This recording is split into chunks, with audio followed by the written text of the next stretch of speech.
Hello, everybody. Thank you for joining us.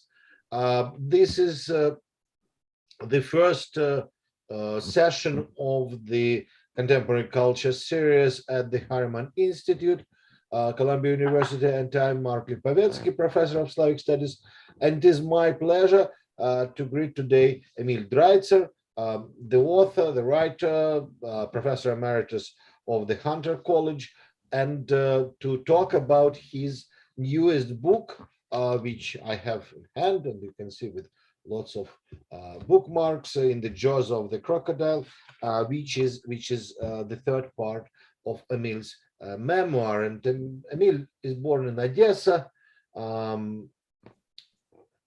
studied at the Odessa Polytechnical Institute, although wanted to be a writer all his life, and the book explains why it happened this way, not the other way. After this, he also studied Moscow School of Journalism.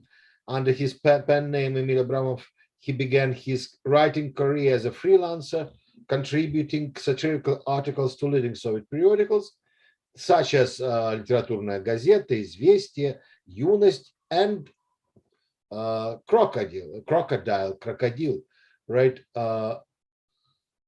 The famous satirical magazine in Russia. He also contributed to another great entertainment of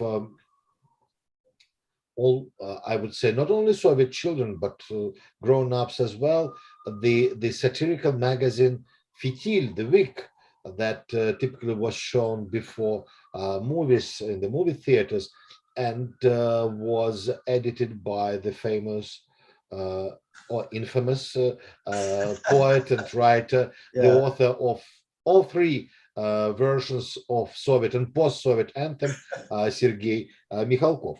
But let's get back to Emil, of course. Emil was eventually blacklisted for writing an article critical of an important official, and after a series of travels, immigrated to the United States. In 1975, he settled in Los Angeles, where he earned a PhD in Russian literature from UCLA. And since 1986, he has been a professor of Russian at Hunter College in New York City. Emil is the author of different books in different genres, right? He was the author of the first, I would say, first anthology of unofficial Soviet humor, of mainly political anecdotes, Forbidden Laughter, Soviet Underground Humor, which was published in 1980 and brought him national and international, I would say, attention.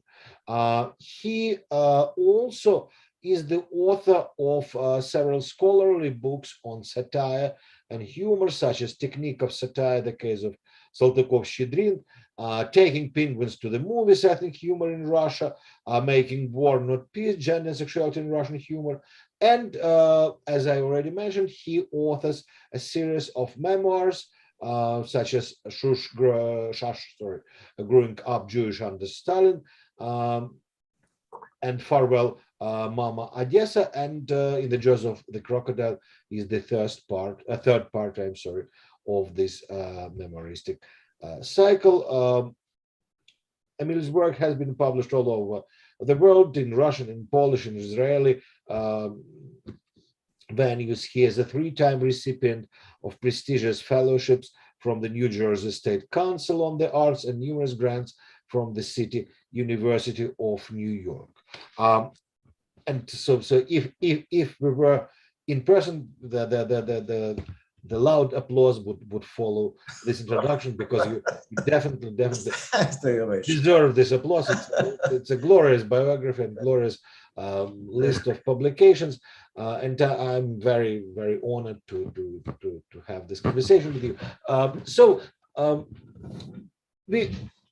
Let's not deceive our viewers and listeners. It's only partial improvisation, right?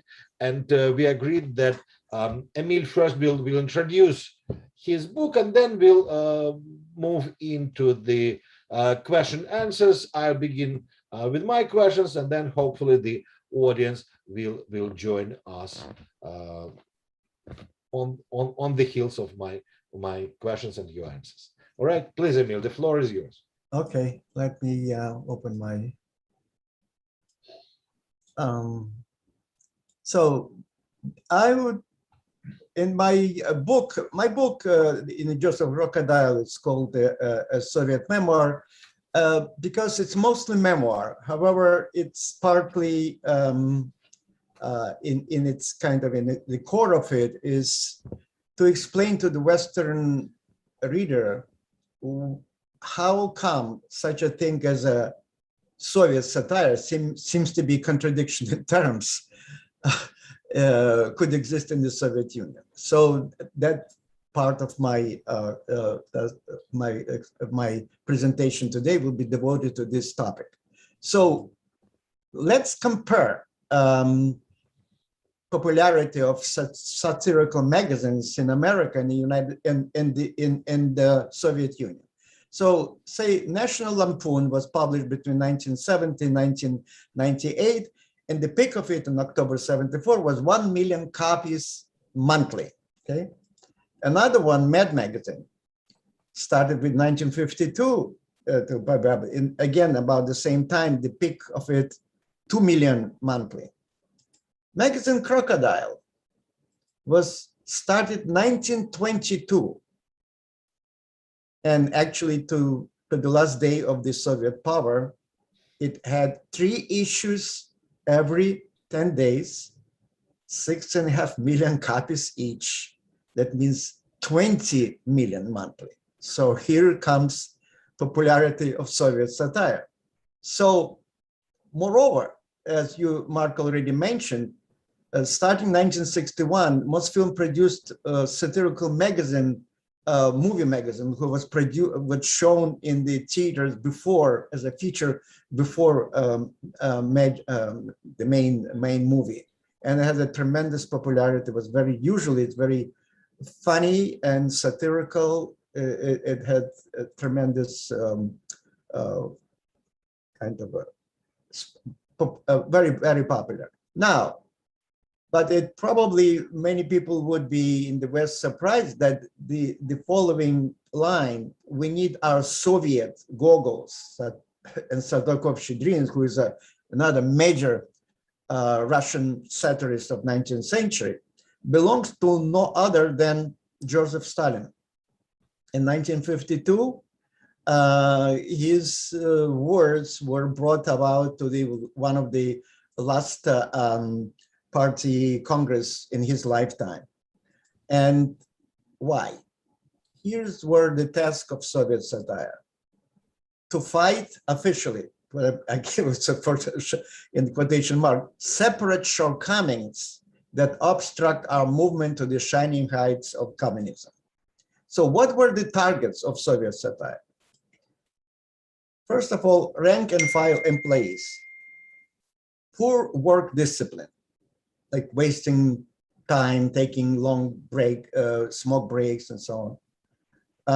Poor workmanship, the quality of goods. You see, it's all covers of the Crocodile magazine that the director of the factory or plant is fighting with the quality control inspector to put the approval stamp on it. Theft at workplace. That again, this is a cover of Crocodile magazine, in which it shows basically that the man is taking out tires from his plant, even to the extent that, well, why not? Isn't everything in this country belongs to the working people? That is obviously ironic kind of a commentary. Cheating in the stores, that everybody who lived in Soviet Union remember, it was always. So you would have to be обвешивать обязательно. It means you will be not given the right amount for your money, and that's how the salespeople made actually their living. Also, bureaucratic, of course, merry-go-round. Again, for low and middle level management administration only. Okay, bribery. Again, front page, where I want to bring your attention. This is the front page of a cover. It's a cover of the journal. So that means underscoring the importance of it. Fraud. Here it is. uh, what's with you? Haven't you read our report? We're already taking care of this harvest. In other words, reporting was important to show your face that everything is fine, even before anything really was done. Again, it was considered to be, again, a crocodile, by the way, I want to mention it, it was the organ of the Bureau of Propaganda of Central Party Committee. So in other words, whatever criticism was in Crocodile, it was approved and above. There's no other no other interest besides because the interest of the Central Committee. Cooking the books to get bonuses. For many people, the salary was so low that they waited until to get bonuses somehow to make ends meet. But that, of course, Crocodile was fighting it with satirical cartoons. Mismanagement, especially this particular cover is, I found a good use of the new technology, right? The Soviet Union was always falling behind in technologically speaking, despite the fact that it will be buy abroad, including the United States, new technology, but nobody was interested to put it immediately to the use. And that's why Crocodile ridiculed it on its page. Or industrial pollution. Again, depends on the time when we are, remember I already mentioned from 1922 to the end of the Soviet regime. So this particular cover and this particular topic of shortages of the most essential goods could only happen in the year is 1988. That means already period of Gorbachev, glasnost, and perestroika, where it was allowed much larger, much more keen subjects of satire to be allowed. Scalpel during the surgery, scalpel. Hey, I need scalpel. I need. Well, they promised to send us in the third quarter of the year. Okay, so or for example, the following: poor medical service for population. Also, as we see medical finally. Ambulance comes up and the woman says, yes, the man you asked about used to live here a year ago. May his soul rest in peace. That's it. So obviously that was possible to bring her into the magazine only at the time of relaxation of censorship, the abuse of power of the office. Again, we are talking about of low and middle management. Rudeness and high-heartedness. It used to be, shouting, bringing, or little wolf that tells, well, if you fail me now, my daddy will eat you alive. Obviously, daddy has power in the country, and this little teacher would rather submit, or the office manager. Well, which of these two secretaries should I let go? Obviously, young and beautiful and sexy, or middle-aged woman. Again, bringing up this kind of real-life situations in the country, or passing the buck. Actually, it comes, the Russian proverb, "Во всем виноват стрелочник." Actually, I did some research, comes from 19th century, the time when railroads started being built across the country, and if anything happens, some derailment and so on, usually they will accuse of some switchman's fault. Oh, it's all amount to a switchman's fault. In other words, it's not ours. It's the little man. Little people are guilty of it. Again, suppressing criticism. Yesterday, some rabbit there to criticize me. Get it here at once. And the secretary is already ready. Here it comes. It's already cooked, ready to be consumed. Now, of course, for general population, especially drunkenness, this is again the cover of one of the Crocodile magazines, committing basically suicide by drinking yourself to death, or a youth's kind of an antisocial behavior at night, disturbing peace, and so on. However, there was actually only when I did some additional research when I was working my book, I came to astonishing discovery that brought up one of our colleagues, Irina Pavlova, a researcher. The hidden task of open criticism of economic targets in Soviet press was to create a false facade to hide the true military capabilities. So what she brought about, and I'm quoting her from here, in 1930s, Joseph Stalin gave the following advice to his minister, Lazar Kaganovich, at that time in charge of production of steel, production of a railroad minister, and a number of newspapers were run, like Gudok, for example, the Whistle, and other. So what Stalin told Kaganovich, why wouldn't you put in the papers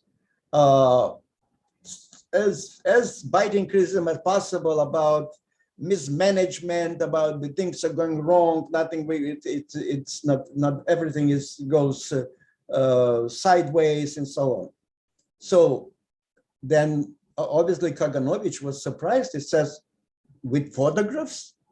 To which Stalin, and this is from records, Stalin, well, why not? In our position, a subtle policy is needed. You can't win if you don't cheat. And I have to say, as a footnote to that, I happen to see that this kind of an attitude to, this kind of a cheating tactics paid off many years later when Soviet Union invaded Afghanistan. I know kind of at least secondhand, not firsthand, that many military analysts were caught by surprise by how well it was organized. Now, what will be no-nos for Soviet satire? That was very important. All faults of the socialist economy had to be shown as being local and sporadic, not systemic. In other words, you can write that the shoes factory number 17 in the city of Norilsk are not good. But you cannot say that the whole system is not working. We cannot produce good,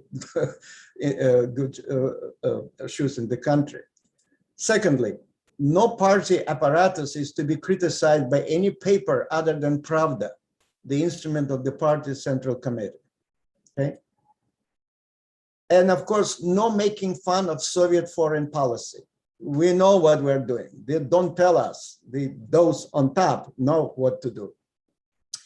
And there were some territorial blockages from any criticism. For example, in Brezhnev time, 2 Moscow regions, Baum and Perov, were blocked, and some other areas of the country, because the people who were in charge of this, the high party official, were personal friends of Brezhnev. So you could not even write that little factory management is really not doing well and things like that. You could not. So what happens if a journalist oversteps the boundaries of the permitted? Inadvertently does it, okay? Obviously, editor of the Department of Feuilleton. Feuilleton in Russian is treated, I know that the word is, has a larger interpretation in let's say in English and in French, but in Russian it usually means satirical article, feuilleton. So depending on the gravity of his or her mistake, it would be either reprimand or could be fired if the journalist was on staff, or the editor-in-chief would be summoned to the Bureau of Propaganda of the Central Committee, which I know quite a bit of happened with the editor-in-chief of the magazine Crocodile. So and now just briefly, I wanted to explain how it happened that I started writing and be published in this particular genre, although I never thought of myself of being a satirist. Overall, I'm quite serious fellow. I'm not kind of not in business to make people laugh and things like that. However, when I brought I wanted to see whatever I wrote, maybe it's worth to be published, because especially the magazine, the newspaper, Moscow Komsomol member, Moskovsky Komsomolets, they had a kind of a section творчество наших читателей, means creativity of our readers. I mean, not, if something possibly could be published, then they would accept it. So I brought some little kind of not even humorous, some lyrical kind of a essay and things like that. So the editor of that department looked at it and he said, "Yeah, that's fine. Actually, it's written well, but wait, you speak some accent. Where are you from? Oh, you're from Odessa. Well, why didn't you tell me that in the first place? You should write a satirical piece for us." And here I wanted to explain why. Odessa had a special place in the culture of humor in the Russia and the Soviet Union. First of all, it's a huge port on the Black Sea, and to explain it's quite similar to New York. It is known that a Soviet poet Vladimir Mayakovsky, when he came to New York, he wrote the following verses: "If Odessa is Mama Odessa, then New York is Daddy New York." In Russian, is "Если Odessa Mama, to New York Отец." Why? And here it is. Odessa is located on the Black Sea, and it was built at the end of 18th century by Catherine the Great for the sole purpose of using the southern, the warm port to trade grain with Europe. And therefore she invited French architects to build the city. In the matter of fact, this the monument is to the first mayor of Odessa, Duke de Richelieu, as you hear it by the name of it, but it's not Russian at all, but French. Also, the Odessa Opera Theater, it's actually a smaller copy of Viennese theater. So this is, again, why Western European architects build it. And this is famous Potemkin stairs that is shown in the movie Battleship Potemkin. So all of this, So the Catherine the Great wanted to trade grain through Odessa port with Europe. So she invited, and again, I break myself with, Odessa was visited by Mark Twain in 1860s. And when he came to Odessa, he wrote the following, I quote, of course, by memory. We came to Odessa and we thought we looked at the street this way or that way. It was all America. It's not Russia, America. Why? Because the city from the outset became multinational. Actually, it was calculated over 100 nationalities lived in Odessa at one point. But primarily, what made Odessa a special kind of a flavor, it became more and more a city where Jewish population, who was invited by Catherine the Great to help with this trade with the grain, pronounced in Jewish culture started to be quite flourishing in Odessa. Here is Sholem Aleichem was working in Odessa. Another writer in the Yiddish, Mendel Moichis-Sworim, was working in Odessa. The famous Yiddish poet Chaim Nachum Bialik was working in Odessa. And Odessa became actually, why Odessa was called Odessa Mama. Why Mama? Because it became a mother, because Jews who came all over from little shtetls of the, let's say, West Ukraine, finally found a place where they felt they can use all their talents, and Odessa became more and more Jewish. Like at the end of 19th century, it was known 1/3 of the population was Jewish. Compared with, from what I was told, in 1920s of New York was 1/4 of inhabitants. Every one of 4 was also Jewish. So This also became a capital of Yiddish theater in the country. Moreover, here is, you see at the bottom, a portrait of Stella Adler. She was a daughter of two Odessa actors who, when she came to to America, she's very well known because she was the teacher of acting to basically all the major stars of America. You name it. They, Marlon Brando, and many others. So, as a first, okay, why? And then I would want before it goes there, I want to explain why humor. Humor was, in my judgment, was a kind of a way to ameliorate border lines between so many nationalities. In other words, you, instead of saying something openly criticizing somebody, you can turn it in express it in an ironic way. For example, a Odessan wouldn't say somebody, what you're saying is really gross. A Odessan would say, I begin to like it. I begin to like you. Вы мне начинаете нравиться.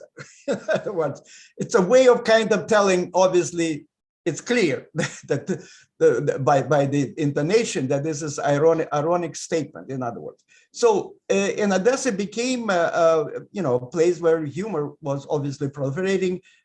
Before revolution, Sasha Chorny was a satirical poet who was born and wrote and published in Odessa. And for the population during my time, the Soviet Union, of course, the first thing that would come to mind to an editor that Odessa is the birthplace of two, probably the most famous Soviet satirists is Ilya Ilf and Evgeny Petrov, who published their two, again, iconic satirical novels, The 12 Chairs and The Golden Calf.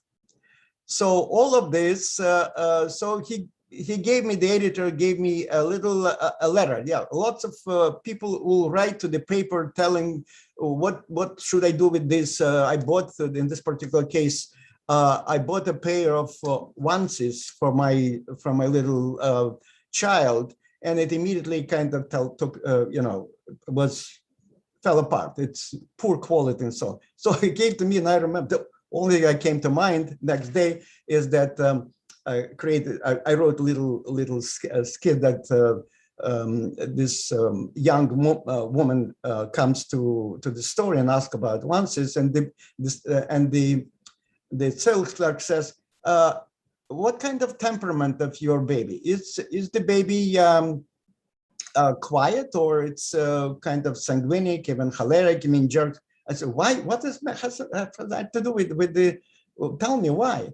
Well, we are selling only for quiet children, because if your boy is very active, it would not survive. So that was the beginning. That's how it was first appeared in the Moskovsky Komsomolets, and then somehow somebody noticed that there was a shortage probably of people writing this satirical pieces, and I was invited to contribute to Komsomolskaya Pravda, Komsomol Truth, and then to Crocodile. So in a short while, Crocodile also started publishing my work, and it all went well for a few years, at least, until one day in 1971, I published, I saw in Provinces, a play which was horrific by its quality, and I published this quite big spoof of lampoon, what title "Shut Up, Scatterbrains," Sclerotic, Zacrotic, and so on. And what really happened is that at the time that I submitted my work in February, to the time when it was published, because it was obviously it waited its turn to appear. The author of this play that I wrote about became untouchable. Why? Because he became an appointee of the Minister of Culture. He was actually editor-in-chief of the magazine Theater. So you could not do something like that without checking upstairs. So and I describe in details in the book how the magazine started wanted to protect, of course, their move and so on and so on. But eventually they decided it's not worth it. To begin with, I was a freelancer, so it was not for them a big loss.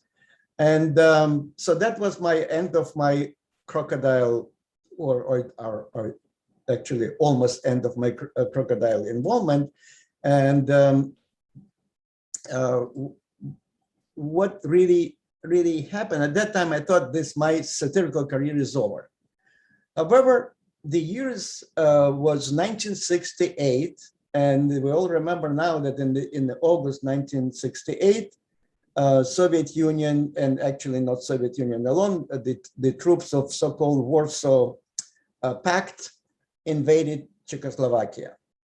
And the ramification of it was, as my understanding, in the upper echelons of power, a decision was made to actually to find some kind of an outlet for the intelligentsia, to give them a little bit of kind of a freedom, obviously if it's not kind of a open attack on the system, but allow them at least to laugh a little bit. So it was the venue for that was of this Aesopian satire, which had obviously tradition in Soviet, in Russia from 19th century. Saldakov-Shchedrin, whom I already mentioned, used it extensively. It means basically Aesopian means coming back from the time of Aesop. In other words, instead of criticizing directly and giving names, you use fables, you use all kinds of ways of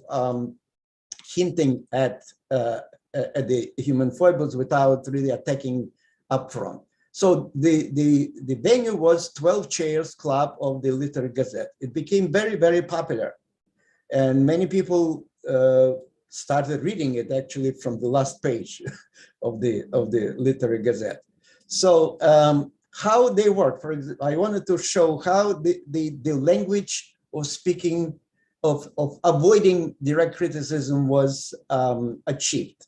For example, they would publish, again, it's all in humor. It's considered to be, if it's club of 12 chairs, that means it's tongue-in-cheek, it's satirical, it's not exactly it. They had, for example, children's room. Presumably, it's a verses for children. So first in Russian, for those who know Russian. Если нужен апельсин, вы зайдите в магазин и купите пластилин и слепите апельсин. Of course, shortages of oranges. It was not so simple to buy oranges, even in Odessa, in the town where I grew up. Immediately, they were not grown in Soviet Union. They were brought by way of foreign trade, and there was always shortage of it. So in English, it's if you want an orange kit, if you truly have this need, get a Play-Doh in the store, make an orange or make more. Or about shortages of food. I actually getting people got by somehow to survive. It's just soup, okay? It's again children's verses. Если в миске мало супа, вам нужна большая лупа. Поглядите в эту лупу, будет много-много супу. In English, if your bowl is scarce of soup, get yourself a bigger loop. Now, looking through that loop, you will see a lot of soup. So that was the way of avoiding direct kind of a criticism, open kind of indignation and so on, in a way, a playful way. And they let it go. Probably the most famous piece of that kind of a attempt to go around of a holy object that could not possibly, in no circumstances, to be criticized was a short story by Andrei Kuchayev that he published in this this page, satirical page, which was called Monument. And actually, it's a story as if there are many other stories of like that were published about the alcoholic adventures of alcoholic, usually very funny. So in this, it's a dark night, and an alcoholic man is trying to catch a taxi, and it's usually it's very was very difficult to catch a taxi in Moscow, especially at night. So he's extending his hand and trying to, and he sees a fellow like him also stretching his hand and trying also to get a taxi. So he came to him, and the man was really heavy, probably frozen. He took him and in the drunken haste and brought him to home, put him in bed and fell asleep. And the morning when he woke up, he saw that he moved a monument from its place. Nobody could have believed that this possible. Of course, for people not exposed as Soviet people to the most prolific propaganda monuments in the country, would not understand why. And this is why. All over the country, you would see the following sculpture of Lenin with the outstretched hands. So it was clear that the humor beyond that was a way of interpreting, no, Lenin is not calling for the shining heights of communism. He's just trying to catch a taxi, which is the immediate task, which is very difficult to do. And so I know that at that time I was visiting the editorial. Some of my pieces were published there. And I remember how they scrambled to fight off attacks of the old Bolshevik, how come, of the holy man and so on. And they tried to say, well, why you think it's about it? No, no, we just simply talk about alcoholics, nothing to do. Maybe it's about Pioneer, who was in the park. Pioneers are also monuments of pioneers and so on. But everybody knew, obviously, what's behind that. Well, it's one of my pieces that I published in Literary Gazette, was called A Cup of Kvass. It's a fermented drink like that Russians like very much in the summertime. And the piece, in a nutshell, just a bit, it's the typical scene that everybody saw. Long line, usually kvass goes very quickly. So they started more and more people coming. So the sales clerk said, "Oh, it's enough people. It's already we have kvass is about to end." And they started to pressure him. How come people are coming and coming? Why wouldn't we add some water so there will be enough for everybody? So gradually it's coming more and more water. Finally, they would drink pure water and they would pay for kvass. So at the end of it, it's you know, an inspector comes up and everybody's frozen. He says, well, the main thing, Petrovich, inspector said, pour everyone the same amount. We have to be. It became kind of, obviously people who read it understood it's satire of socialism of that kind of, yes, it's equally, yes, but we are cheated. As long as we are all kind of equally poor, it's okay. That's the message behind that story. And some other, I'm showing again 12 chairs, some other cartoons were of that kind. Here, Kolya, wait, now they'll show us some snacks, again, hinting at the shortage of food, or burgers, meat pastries, and rib steaks for rent, okay? It's humor, but at the same time, everybody saw it, yeah, I know, I wish we had more meat in the stores. Or a woman saying, no, you have misunderstood me. I want some human warmth, not just and then I don't think that anybody, any kind of educated person would not understand what this piece is. It's obviously a hint of censorship of artistic work. Here's Pegasus, which is the symbol of artistry. You know, it cannot really move. Or this one. Again, anybody who lived in the Soviet Union would guess that this is actually foreign travel under the KGB supervision. Actually, there was a joke of that time that kind of a group of tourists coming to Paris, and one person says, anybody here knows how to say in French, I would like to ask for political asylum? immediately one man grew up and said, what? What are you telling me?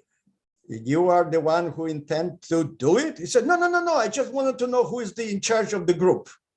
Because he knew everybody. That was it was a must. Some will be implanted, a KGB agent will be implanted this. And here is something that actually it will take a minute. I will give you a few seconds to understand. What is how you can decipher this particular cartoon?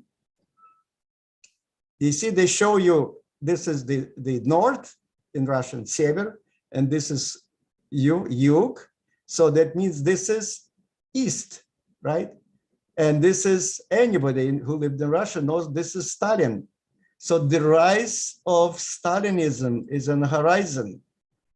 That's how it would work. In other words, you have to use a little bit of, of your brain work to understand what is behind that cartoon.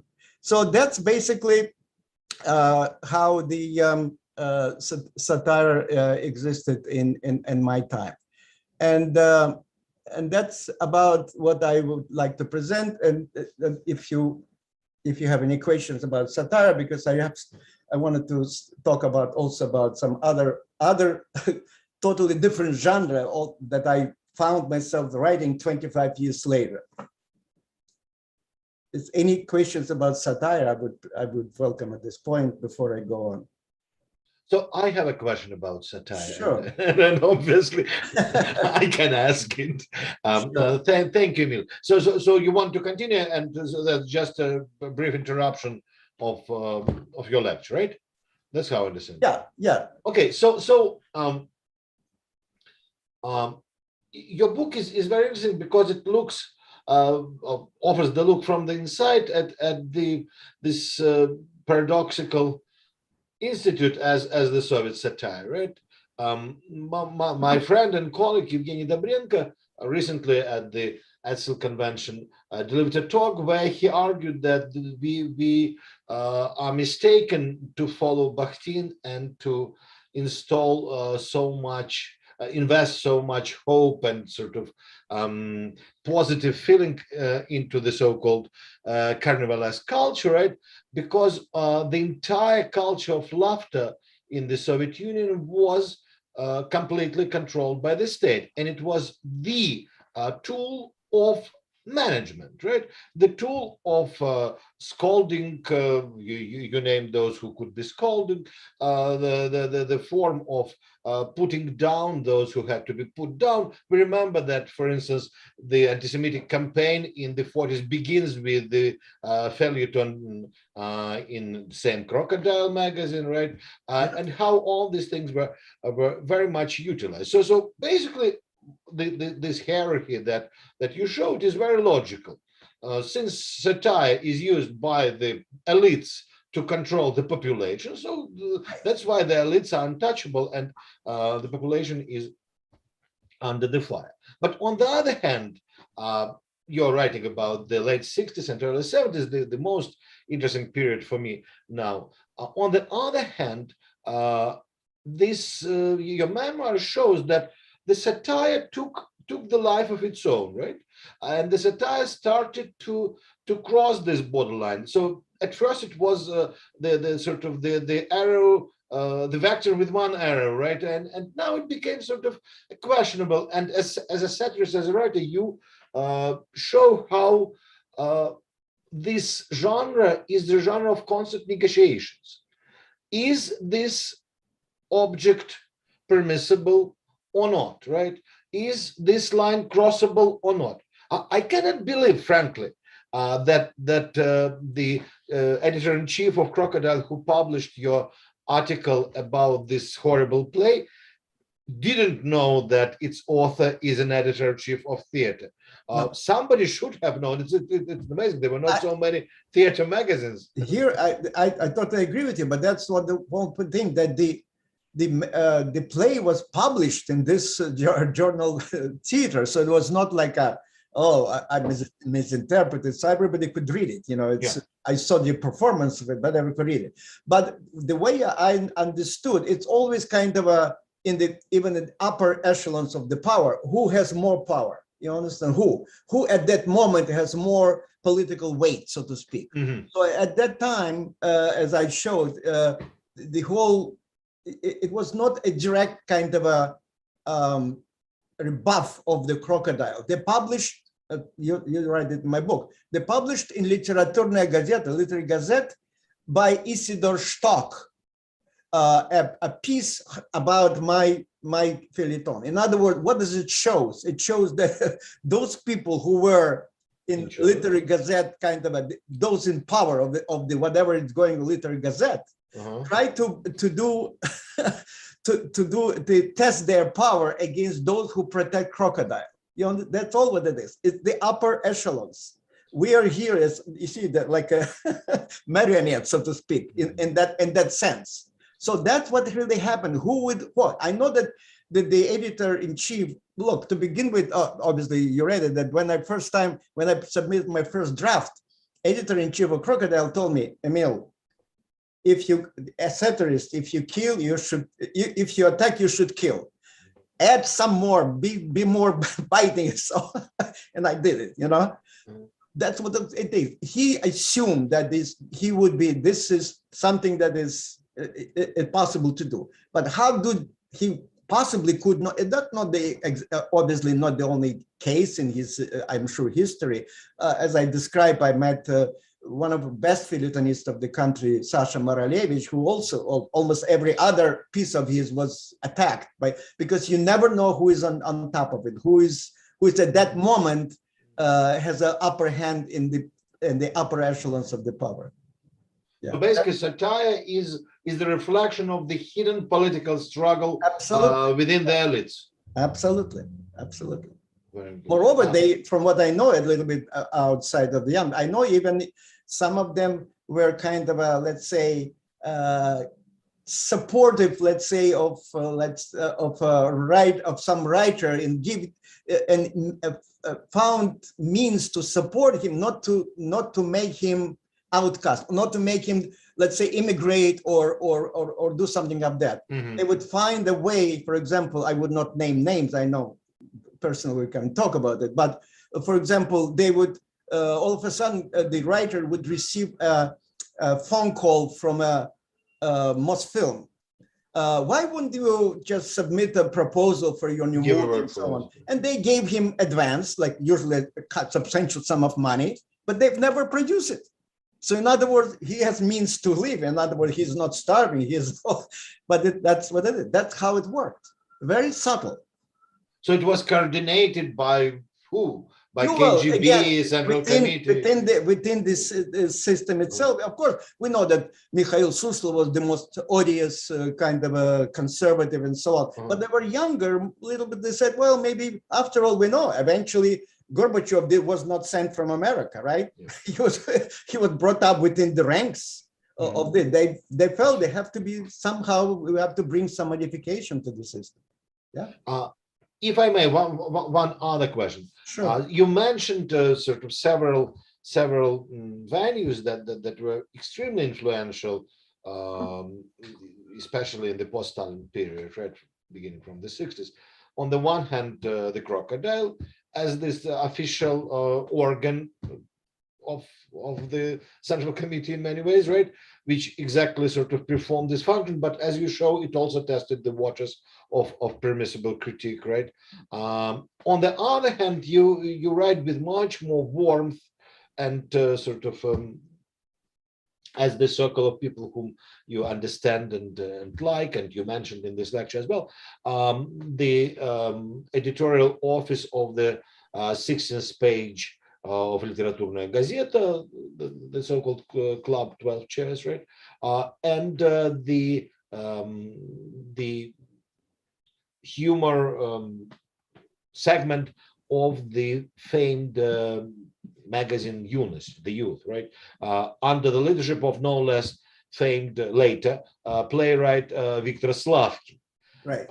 So, and you are saying that the kind of humor, and you just brought up this wonderful examples of Aesopian satire, right? Aesopian language.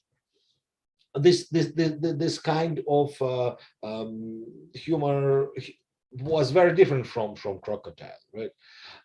And Oh you yeah, felt absolutely different. very much sort of comfortable, much more comfortable, and Oh, of course. your texts were not as brutally edited, or sometimes they were, but in a different way. So could you speak a little bit more about this? What was the difference aside of the Azopian language?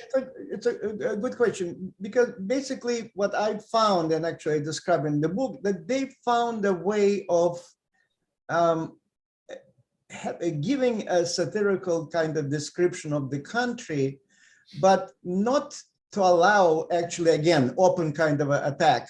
For example, this story that I put in the book, originally I call it in Russian spisak, the list. And when I brought it in, frankly speaking, I was not expected that it would be accepted that easily. But Slavkin read it in my presence. He laughed and so on. Fine. But then they published changing the name. And this is the crucial thing. They call it psychosis. That means it's not that there is a shortage in the country. People are crazy because they have to be on the list. Otherwise, they will miss opportunity to buy some stuff that is usually in short supply.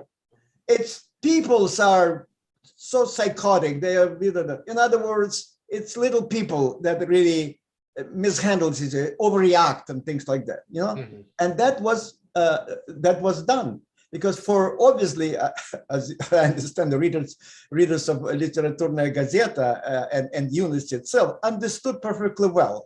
But it was one way, again, it was Soviet Union, censorship there. So in other words, this was done for censor. It was done to pass it, to pass it through. And there were many other examples. That also the story that I thought I dared to write a bit, the brainstorm.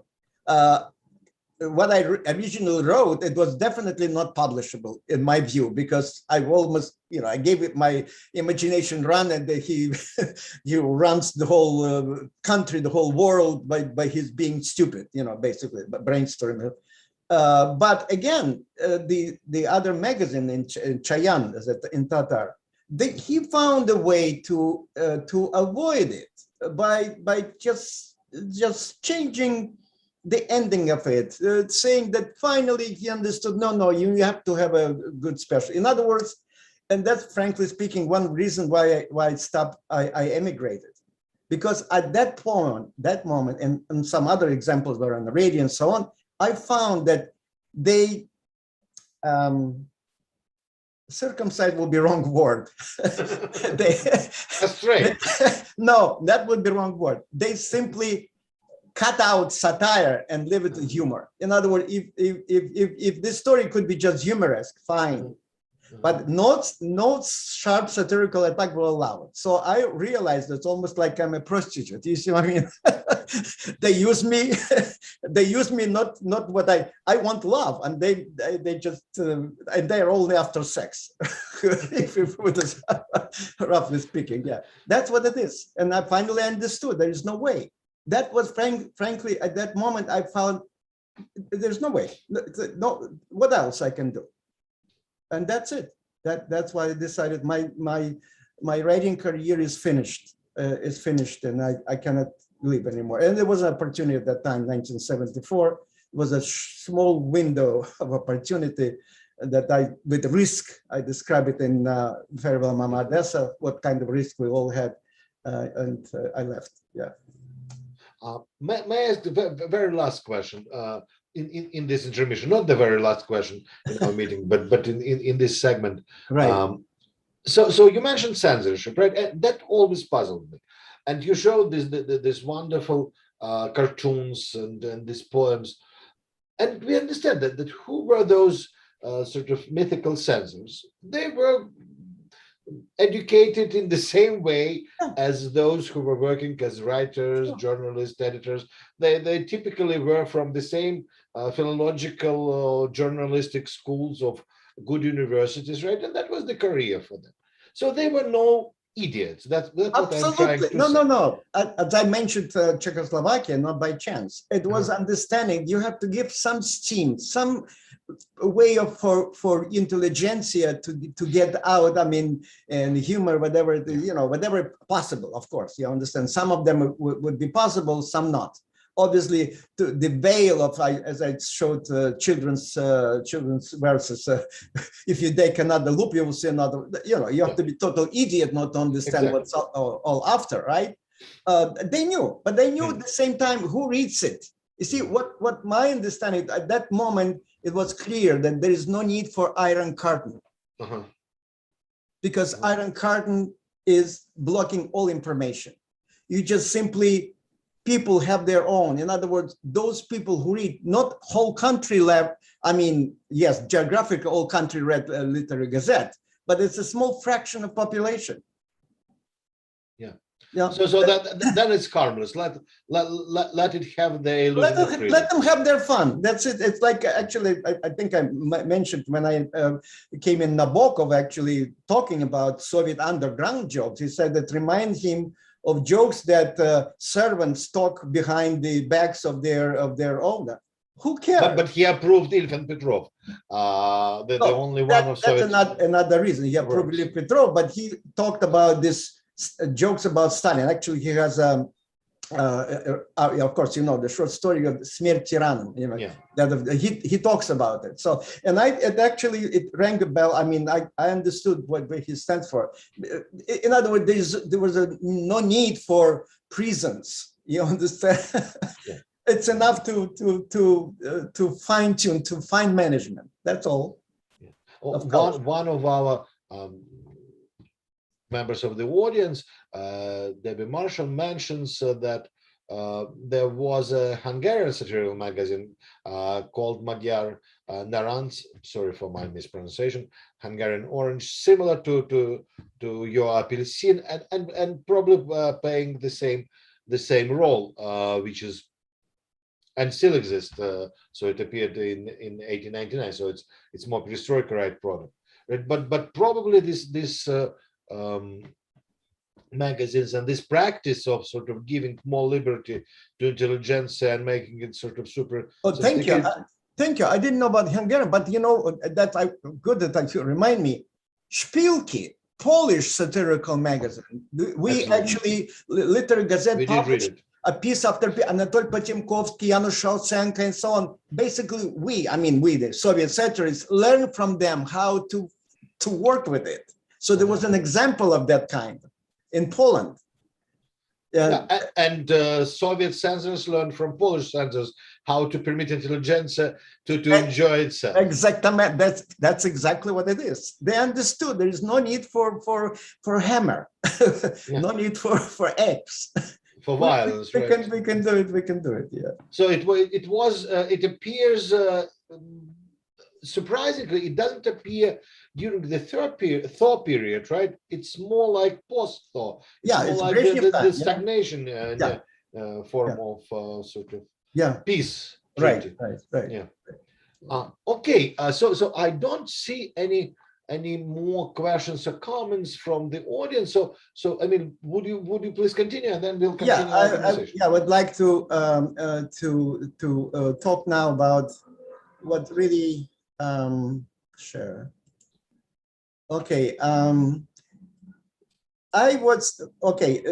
I described to you already, that by the year 1973, I was really, frankly speaking, despondent, and then I knew that my satirical writing is about to expire, because no longer I felt that I'm doing an honest job. And here something happened that had ramifications I thought would be interesting for people who attended in my life 25 years later on. And that's what had really happened. One day, and actually, I'll tell you, it was September 10, 1973, I got a phone call from my father-in-law, who told me that his client wants to talk to me. And I was surprised. Okay, first, I was not surprised because you understand, I was a feuilletonist, satirical writer. So sometimes people call and say, hey, listen, something happened. It's so funny, you can want to write. But at the same time, I could not understand why any of his clients could be interested in talking to me, because he was a tailor at the tailor shop of the Minister of Defense. As we understand at that time, not a line could be published about Minister of Defense, especially by freelance journalists and so on. So, and I asked him, who is this man? She said, I have no idea. He's a nice man and so on. Here's his telephone call. So I called, and the very kind of a cultured, polite voice invited me to come over to his place in the evening. He would like to talk tete-a-tete. I was, obviously understand, a writer with no curiosity, there is no writer. I mean, I was very, very curious. Who is this mysterious man who is a client of my of the tailor shop of the Minister of Defense, and he wants to talk to me as a journalist. So this is the man who greeted me. And first thing, when I appeared in his apartment, which was on Bernatskaya Prospect, was not too far where I lived at that time, he asked me to show my press ID, which I showed. This is the way I looked at that time. And so I showed him my ID of a member of journalists union. He treated me to his Moscow style tea with some jam and so on. And he started telling me about his life. And I could not understand why he's talking to me, because nothing, just not one sentence of what he told me was possibly at that time to publish in the Soviet Union. He told me about his life, how he was drafted by the KGB to work in the West, where his career spanned time from 1925 all the way to 1937. And when he came, finally he was allowed to come back. And he was soon after arrested, and he spent 16 years in Gulag. And at the time when I talked with him, he told me, Emil, just remember, everybody talks. They make everybody talk. So he was beaten. He explained to me how he was beaten with a ball bearing to the extent that it was broke at one point. He said, and the one steel ball is still in his lungs. That was and he died a year and a half after our meeting. I learned it many years later. That was the only meeting what was there. So I could not understand why he's talking to me. I came home, and here is from my archives. I wrote down what I heard from him, but his name, Bystrolyotov, Dmitry Bystrolyotov, I put in pencil, because the year was 73, if people will remember, in February, Solzhenitsyn was expelled from the country. It was a dangerous time. I thought, my God, if somebody for some reason comes to me, at least I will be able to erase his name, Bystrolyotov. You see this stuff. So, and that was really happened until 25 years later, under circumstances that are, I don't want to take too much time of people, I renewed my interest in him. I talked to my colleague, a publisher, and he reminded me that actually that at the time, the year is 2003, the conversation, and he's reminded that actually Bystrolyotov already appeared in one of the chapters of the book that published in the West, what became a bestseller, called The Sword and Shield, Mitrokhin File. The KGB officer defected and brought a lot of material from the KGB files. And one chapter in his book was about Dmitry Bystrolyotov. Needless to say, since I met him, I had notes about him. I started researching. I came to Moscow. I found his grandson of his second wife.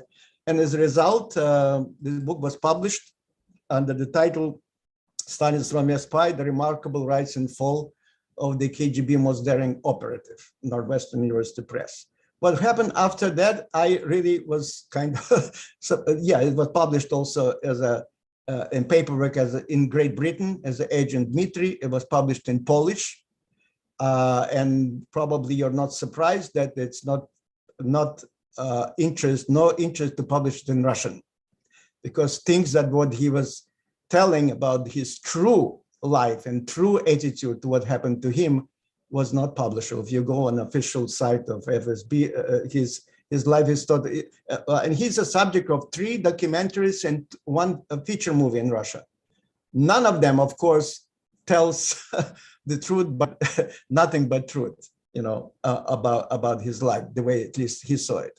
So, but the Spy Museum in Washington, D.C. Invited me. Actually, I was there 3 or 4 times to present a story about him.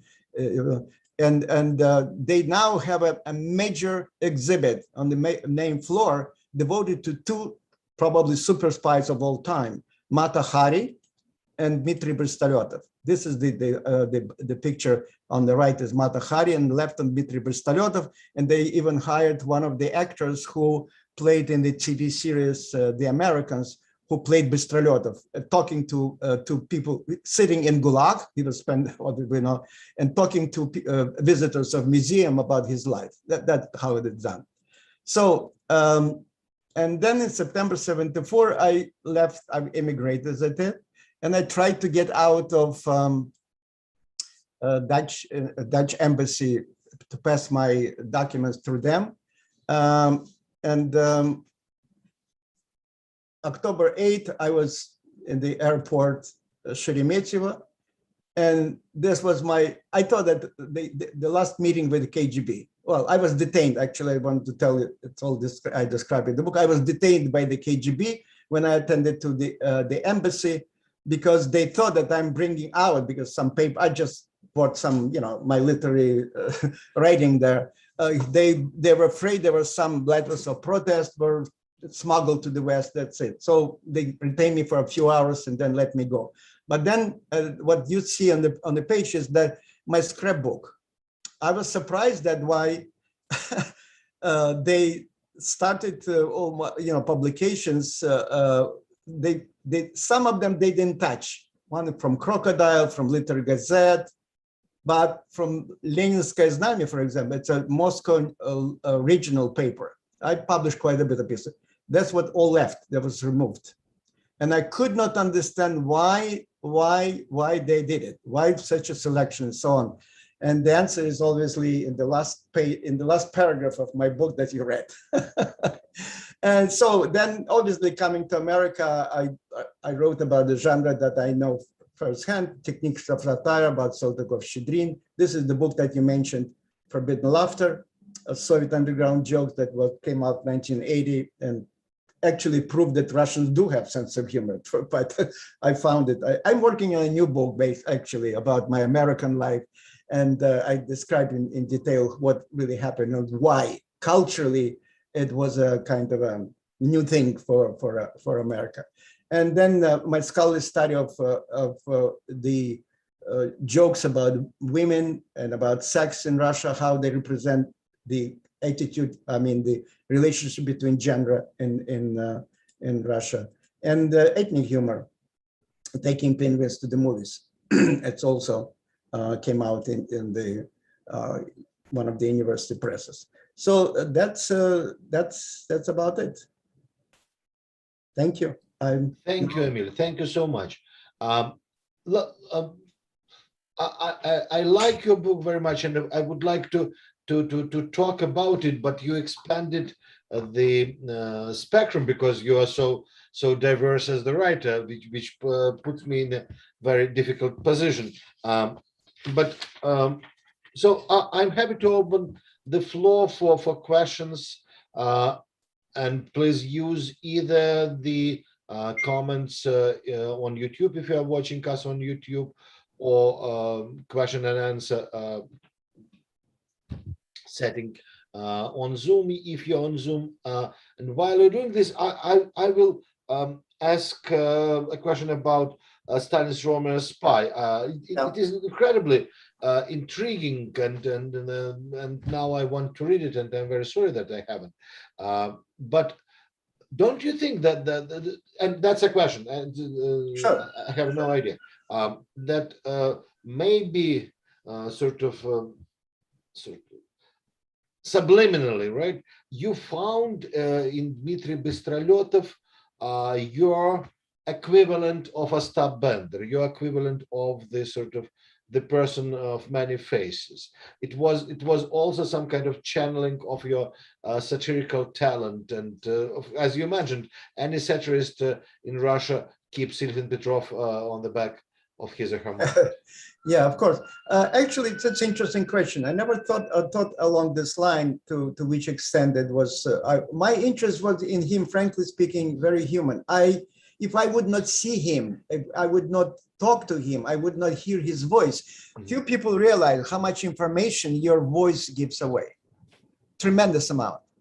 The man talked to me, and I sort of realized much later when I was already started working in it, why he talked to me.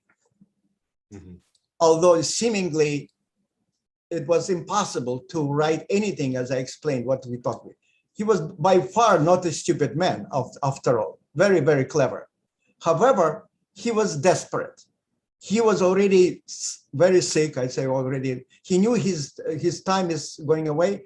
There is no truth of his life ever put on the pages. Yes, they used, there was, some people probably remember there was a movie, Человек в штатском, a man in civilian clothes, which one of his operations that actually he wrote a script of it, but they would not allow him to tell that this actually happened in Great Britain. It was moved to Germany. This operation is accurate. I know a lot about it. The operation is more or less accurate the way it presented, but the target was not Nazi Germany as in the movie, but a British Foreign Office. I see. So he knew that he can, besides probably the most important part of it, is why he talked and he wrote, and I got in my hands his memoir in which he wrote, all my life was wasted. I risked with whatever I gained by the risk of to my life, me and my other fellow, intelligence officers in the West, nothing was really wasted. For example, he stole, and probably this operation is I never read or anything like that, the way he operated. He stole 4-year plan of rearmament of Germany. He found a way to do it. We don't have time for this, but that will be probably the pilot for the for the TV series on HBO. TV series, yeah, absolutely. He stole it. And then by the time that Germany attacked Soviet Union, he was already in Gulag. Remember, he was arrested in 1938, so he was already 3 years in Gulag when it happened. And he said, I told them everything. In other words, the 4-year plan was showed exactly what in 4 years, from 1935, actually, the operation that 1935, he collected, we have no time to talk about how it is he did it, collected how many tanks, how many airplanes, how many artillery pieces will be produced in 4 years, because it was orders given to the Krupp and other, Germans, so on. And nothing, and he was totally desperate. That was the hardest time in his life, that he said, whatever he did, nothing was used. And so that's what he wrote, that my life was totally wasted. It's a tragedy of a man. So I was simply taken as a person, by his drama of a person who is, and my guess is, and I write it now in my studies from Spy, I guessed it later on, that I was like somebody is stuck in the inhabited island, and he put a note in the bottom, threw it in the ocean, in case maybe one day somebody will up a note. And that happened. Now it happened. The book came out. I was pleased. It was reviewed by Wall Street Journal, by Life magazine, New York Times Literary Supplement, and on and on and on. So obviously, the only place the book was not appeared is in Russia, for reasons obvious. It will, no matter what. Let's hope. We're optimistic. We have a question from Sibyllin Forrester, hello, Sibyllin, good to have you. A post-Soviet question I'm reading. I was in Moscow in summer 2014, staying with a friend, and saw a post you had put on Facebook. I clicked the link to visit the website. It mentioned one of yours, I think, and a message appeared saying that I could not go to that site, that I was being protected from it. Have you heard of this happening to others? Any reason why the Russian internet might have banning your work even in 2014? That I don't know, because I Really, last time I was in Russia 2004, when I was collecting material from I received access to, not all, I work in Moscow archive where I got, they had it to my luck. He lived in Prague after immigrating with the, as a young sailor. He was a part of the Soviet, I mean, of white immigration in Istanbul, Constantinople, yeah, and then they all moved to Prague, and in Prague he was part of, you know, he worked in Prague. He went back. He wanted to come back to, the nutshell of his life was that he wanted to go back to motherland, okay, because his mother, personal, age 3, he gave him to a foster home because she was not interested in him. And he always wanted to have back his mama, obviously. And in that case, of course, motherland. So but they told him, oh, no, you have to deserve. You have to do this and this and this. And that's how his whole spy work is a payment, this carrot in front of him. Do that, and then you will get. And they will get. And he got gulag, right? He got gulag, yeah. And he was lucky, by the way. Well, some of his colleagues and his superior were shot. But yeah, we know this. I explained in the book why he was lucky. What happened at that time was shift between Yezhov to Beria, and was cut down of the amount of capital punishment. They needed more people for Gulag and things like that. Yeah. We know the Sergei Afron perished in this shift, and many others. Sure. Right. While waiting for more questions, I want to ask you completely different. Sure. Your book is peppered with anecdote, with jokes, and they were very well translated, which is, as you know, a rarity, and some people wouldn't believe that Soviet jokes are untranslatable, and but you manage.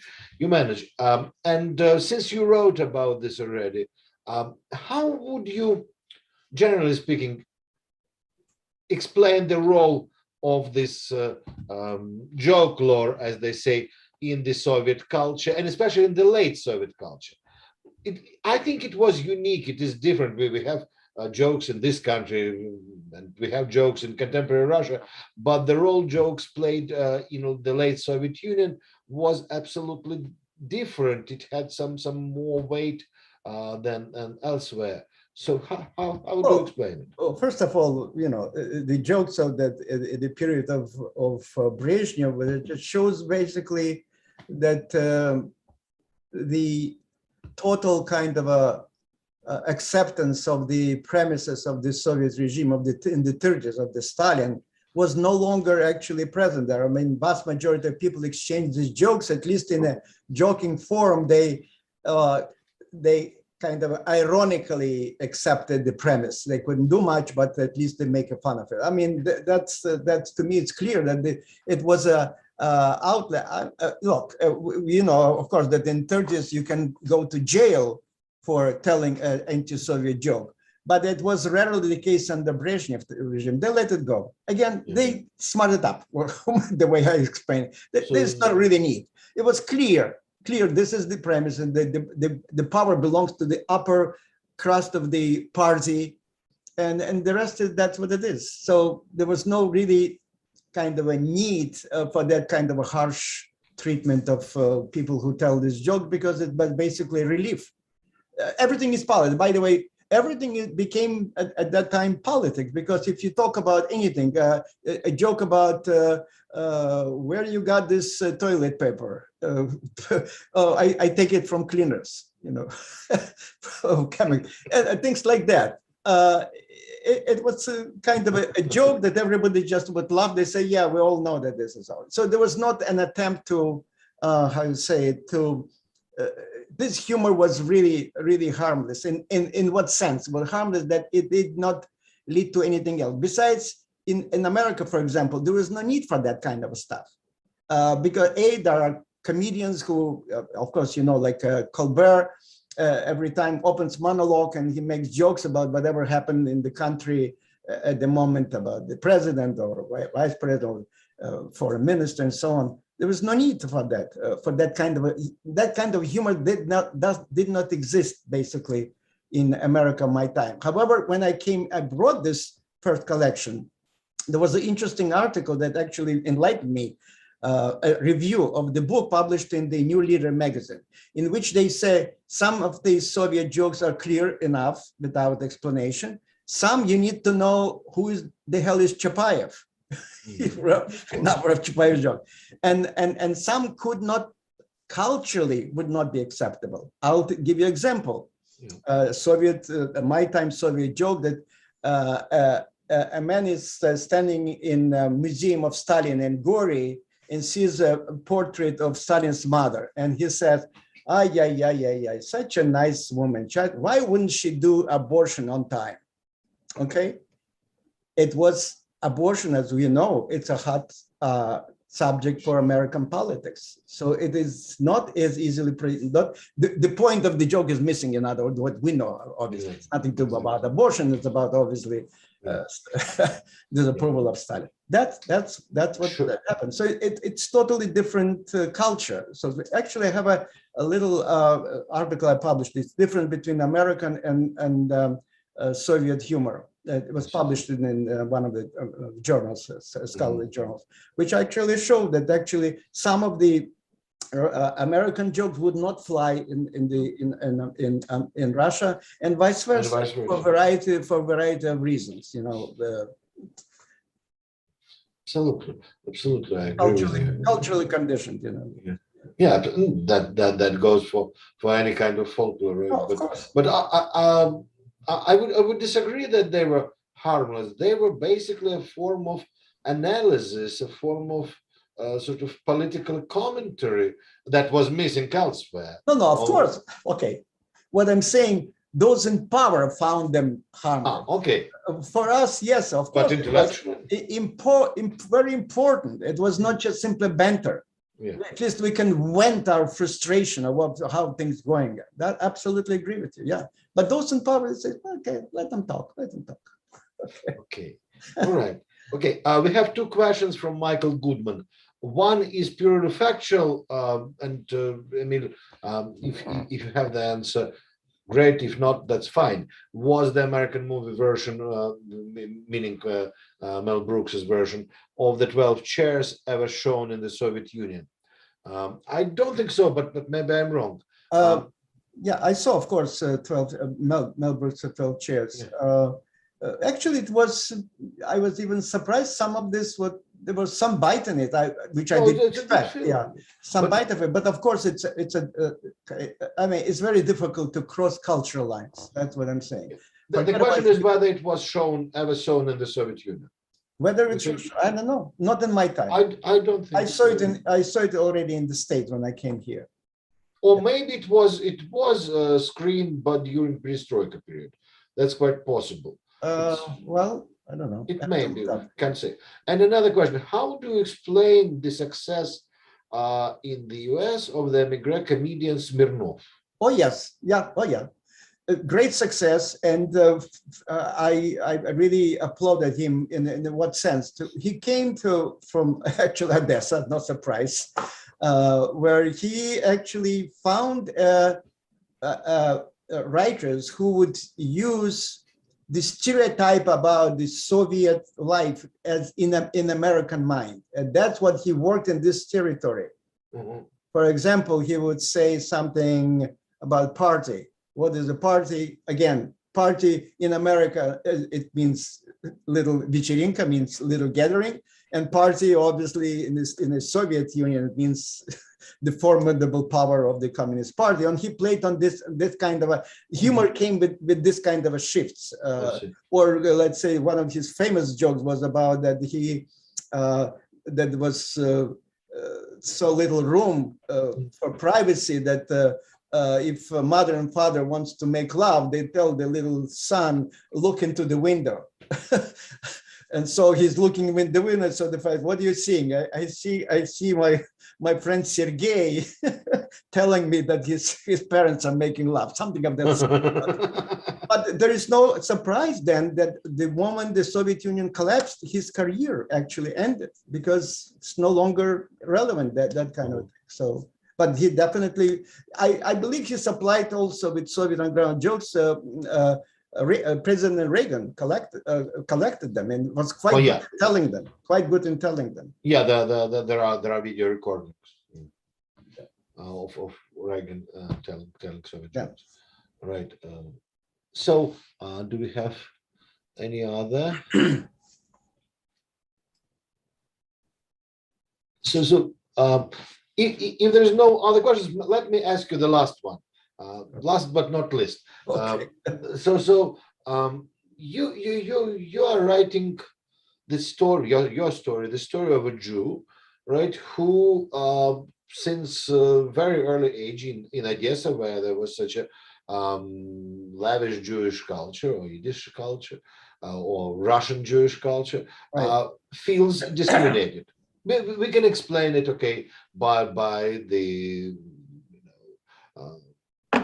Stalinist campaign, anti-Semitic campaign, the so-called anti-cosmopolitan campaign. Then your entire career of the writer